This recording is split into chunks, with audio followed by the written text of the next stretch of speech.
15 में से जिसको कोविड नहीं हुआ है। 15 के 15 पेशेंट्स ऐसे हैं जिनको कोविड हुआ है, स्टीरॉयड थेरेपी मिली है, या तो उनको हिडन डायबिटीज़ थी या पहले से डायबिटीज़ थी। केवल एक पेशेंट ऐसा है हमारा जिसको यंग फीमेल है 23 ईयर्स ओल्ड, जिनको डायबिटीज़ नहीं है। 15 में से 14 लोगों को डायबिटीज़ और 15 के 15 लोगों को कोविड हिस्ट्री है। यानी कि आज की डेट में हमारे पास एक भी मरीज ऐसा नहीं है जिसको कोविड नहीं हुआ है, म्यूकरमाइकोसिस का। तो इसका मतलब कोविड का कोई ना कोई सीधा रिलेशन इस बीमारी को बढ़ाने में है, और डायबिटीज़ का भी है। डायबिटिक पेशेंट तो हम पहले भी देखते थे जिनको म्यूकर हो जाता है, बहुत कम को होता था, लेकिन होता था डायबिटीज़ को या HIV पॉजिटिव पेशेंट्स को या कीमोथेरेपी चल रही है, यानी किसी वजह से जिनकी इम्यूनिटी डाउन है उनको ही होता था। ठीक है, आज लेकिन जिनको कोविड है उन लोगों को ये हो ही रहा है। और ये तीन चीजें हमने बिल्कुल कॉमनली ऑब्जर्व करी हैं, कोविड, डायबिटीज, स्टीरॉइड्स, कॉम्बिनेशन है। अगर हम गाइडलाइंस के हिसाब से जाएं तो गाइडलाइंस में जितने स्टीरॉइड बताए हैं पर हम देख रहे हैं उससे बहुत ज्यादा स्टीरॉइड्स दिए जा रहे हैं। गाइडलाइंस में तो डेक्सामेथासोन की 6 मिलीग्राम डेली डोज है maximum mild to moderate cases में, लेकिन हम तो देख रहे हैं 8 मिलीग्राम भी ले रहा है पेशेंट घर पे बैठ के। 20 mg तो यहीं पे लोगों ने बता दी। नहीं, वो मेड्रॉल के लिए ले रहे हैं, मेड्रॉल की डोजेज अलग हैं, मिथाइल प्रेडनिसोलोन की डोजेज अलग हैं, लेकिन जो रिकमेंडेड था जिस पे रिसर्च हुआ है वो डेक्सामेथासोन पे हुआ है। तो डेक्सामेथासोन की 2 मिलीग्राम दिन में 3 बार मैक्सिमम डोज देनी है आपको, ठीक है ना, लेकिन हम उससे बहुत ज्यादा दे रहे हैं। और बहुत सारे मरीज हिंदुस्तान में इस प्रकार के, मैं आपके पास आ रहा हूं, मैं आता हूं आपके पास। जो सवाल था, राइट साहब, डॉक्टर साहब, एक तो डायग्नोसिस होती है, वो डायग्नोसिस के लेवल पे मैं था, और वो ये बात मैं आपके पैनल के लास्ट तक पहुंचते पहुंचते मुझे ये बात समझ में आ गई। जो सेंटेंस आपने बोला, मंजरी ने जहां से छोड़ा था, मैंने आपके पास आते आते उस बात को समझ लिया कि कोई ना कोई कनेक्शन जरूर है, और कनेक्शन ये जरूर हो सकता है कि जिसको निखिल टंडन बार बार कह रहे थे। डॉक्टर साहब, डॉक्टर निखिल टंडन, मैं आपके पास एक बार फिर आना चाहता हूं। मैं आ रहा हूं Subramaniam, doctor Subramaniam, I am coming. Doctor Nikhil, मैं आपसे ये जानना चाहता हूं कि पूरी दुनिया की कैपिटल, डायबिटीज की कैपिटल यही कही जाती है हिंदुस्तान, और डायबिटीज के केसेस बहुत ज्यादा हैं, बहुत ज्यादा केसेस है। तो जब कोरोना हुआ तो डॉक्टर्स को पता ना हो, ऐसा भी नहीं हो सकता कि उनको ये ना पता हो, कि पेशेंट ने ना बताया हो कि उसको डायबिटीज है, या उसको डायबिटीज फर्स्ट वाली है या सेकंड वाली, हिस्ट्री पता होती है लोगों को। अब सवाल यह कि जो डोजेस दी गई वहां पे कुछ करेक्शंस की जरूरत थी। और दूसरी बात जो बहुत इंपॉर्टेंट है, जिसको कि मैं पिछले 2 दिन पहले बात कर रहा था, पोस्ट कोविड कोई प्रोफाइल बननी चाहिए जो कि बहुत करेक्शन के साथ सबके सामने हो कि ये पोस्ट कोविड प्रोफाइल है। You have to follow and you have to regularly follow, otherwise ये सिम्टम्स बढ़ेंगे। Doctor Nikhil Tandon, thank you so much, आपने बहुत इंपॉर्टेंट बात करी है, लेकिन मैं पहला जो आपका टिप्पणी था उस पर कुछ कहना चाहूँगा।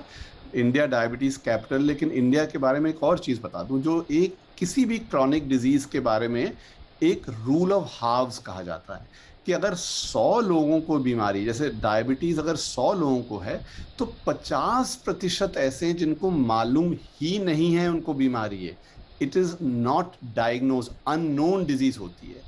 फिर आप आइए उन 50% में जिनको मालूम था, उनमें से आधे डॉक्टरी सलाह लेते ही नहीं है ठीक तरह से, और जो ले भी रहे हैं उनमें से आधे ऐसे हैं जिनकी शुगर कंट्रोल में जा रही है। इसका अर्थ है अगर 100 लोगों को डायबिटीज है तो 8वें हिस्से 12 लोग ऐसे हैं जिनकी शुगर कंट्रोल में है, नंबर 1।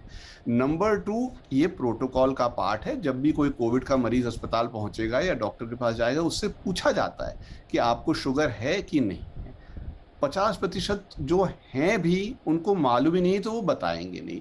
इसलिए हमने एक बड़ी साधारण सी गाइडलाइंस इसमें निकाली थी कि ऑल पेशेंट्स, चाहे वो कहें उन्हें डायबिटीज़ है या उनको ना कहें वो डायबिटीज़, उनकी स्क्रीनिंग होनी चाहिए। उसके स्क्रीनिंग के स्टेप्स हमने लिखे हैं, और अगर वो नॉर्मल भी आते हैं तो हमने उसका एक और भी चीज़ टिप्पणी करी थी या उसको सलाह दी थी कि अगर बीमारी का रुख गंभीर होता है या इंसान को स्टीरॉइड्स दिए जाते हैं तो अगर पहले भी नॉर्मल थी तो भी उनकी स्क्रीनिंग करके देखते रहना चाहिए कि शुगर में कोई वृद्धि हो रही है कि नहीं हो रही है।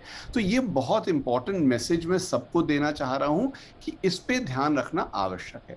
अब रहा दूसरा आपका सवाल कि पोस्ट कोविड, ये बहुत जरूरी चीज है और कई देशों ने, कई संस्थानों ने एक पोस्ट कोविड क्लिनिक का भी एक प्रबंध किया है और ये भी लोगों को बताया है कि अगर ये परिस्थिति हो तो तुरंत आप संपर्क करें। उसी हिस्से में जो म्यूकर की कहानी है उस विषय में भी एक बहुत स्पष्ट रूप से सलाह या इंफॉर्मेशन मरीज को देनी चाहिए। जो आपको लक्षण पहले भी आपने बताए हुए हैं इस चैनल के जरिए कि अगर नाक में क्रस्टिंग हो रही हो, नाक से डिस्चार्ज आ रहा हो, चाहे वो ब्लड का डिस्चार्ज हो या कैसा हो, चेहरे पे कुछ सूजन आ रही हो एक तरफ, आंखों में कोई भारीपन, आंखों में लाली आ रही हो, सर का दर्द लगातार हो रहा हो, तो ऐसी चीजों को सीरियसली मान के मरीज को पलट के डॉक्टरी सलाह लेनी आवश्यक है ताकि शीघ्र से शीघ्र इस बीमारी का पता लग जाए, डायग्नोसिस हो जाए और इसका इलाज शुरू कर दिया जाए। ये मेरे मोटे मोटे जवाब हैं आपके इन दोनों सवालों के लिए। राइट डॉक्टर साहब। मैं डॉक्टर शुभा राहुल, मैं आपके पास आना चाहता हूं। आप मेंबर हैं टास्क फोर्स के और जहां से आप आ रहे हैं वहां पे बहुत सारे केसेस हैं। आपने जो शुरुआती दौर पे एज अ डॉक्टर और as a task force member देखा, तो क्या रियलाइज, आपका ऑब्जर्वेशन क्या रहा? क्योंकि इस पूरे पैनल में सारे लोग देख रहे हैं। डॉक्टर राहुल ने बताया कि 15 केसेस उनके पास हैं जिसमें 14 कोविड के पेशेंट्स थे। तो मैं ये जानना चाहता हूं डॉक्टर शुभा राहुल, आपका ऑब्जर्वेशन क्या रहा खासतौर से ब्लैक फंगस को लेकर, और उस पे आपका टेक क्या है डॉक्टर शुभा राहुल? जी थैंक यू, धन्यवाद। पहले तो ये बात है कि जैसे किसी एक डॉक्टर ने यहाँ पर कहा कि घर में है पेशेंट, घर में ही ठीक हो रहे और स्टीरॉइड्स भी नहीं ले रहे हैं, ना डायबिटीज़ है उनको, अच्छी हाइजीन भी मेंटेन हो रही है, फिर भी उनको म्यूकरमाइकोसिस हुआ है। बहुत सारे डॉक्टर्स लोगों को भी हुआ है। तो इसका मतलब कि कहीं पे तो गड़बड़ है। हमारा इसमें ऑब्जर्वेशन और ज़्यादा रिसर्च होना चाहिए, क्योंकि कुछ कहते हैं कि ऑक्सीजन लगाया था इसलिए इसको म्यूकरमाइसिस हुआ, लेकिन यहाँ पर तो कहते हैं कि घर में ही थे, उनको घर में ही कोविड और स्टीरॉइड भी नहीं दिए थे, ना कोई कोमॉर्बिडिटी थी, फिर भी उन यंग बच्चों को भी दिया है म्यूकरमाइकोसिस। तो इसमें बहुत बड़ा रिसर्च होना ज़रूरी है। फिर भी जो अभी दवाई निकली है जैसे एम्फोटेरिसिन भी है, लेकिन उसके भी बहुत सारे साइड इफ़ेक्ट होंगे ज़रूर, तो उसके ऊपर भी ध्यान देना चाहिए। और इसमें मेरे ख्याल से देखो, ये फंगस नहीं है, लेकिन नया है क्या है, तो ये कोविड के बाद हो रही है, ये हो रहा है, इसका मतलब कोविड से रिलेटेड है। तो जो एंटीवायरल और जो स्टेरॉइड्स दिए गए हैं उसका रिकॉर्ड होना बहुत ज़रूरी है। मैंने तो देखा है कि फैमिली डॉक्टर्स भी स्टेरॉइड्स दे रहे हैं, जैसे ही उसको पॉजिटिव आया तो पहले ही दिन उसको स्टेरॉइड चालू कर देते हैं, तो ये बहुत गलत बात है। स्टेरॉइड्स बहुत ही सोच समझ के देना चाहिए। स्टेरॉइड्स लाइफ सेविंग ड्रग तरीके से उसको यूज़ करना चाहिए। दूसरी बात कि प्रिवेंशन बहुत ज़रूरी है। कोविड जब होता है तभी, अभी जो डॉक्टर ने कहा कि शुगर कंट्रोल बहुत ज़रूरी होता है। कोविड जिससे भी हुआ, यानी जैसे ही पॉजिटिव आया उसी वक्त उसको शुगर मेंटेन करने को ही बोलना चाहिए, चाहे वो डायबिटीज़ हो या ना हो, चाहे उसकी हिस्ट्री हो डायबिटीज़ की ना हो, उसको शुगर कट डाउन कर देना चाहिए।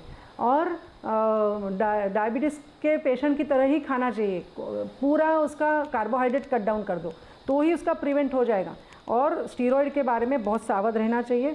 सेल्फ मेडिकेशन की बहुत गलत बात है। हाइजीन की ओर ध्यान दिया जाए, इग्नोरेंस तो बिल्कुल नो। और जैसे एंटीवायरल और एंटी फंगल हम यूज़ करते हैं, तो ये दोनों एक साथ में हो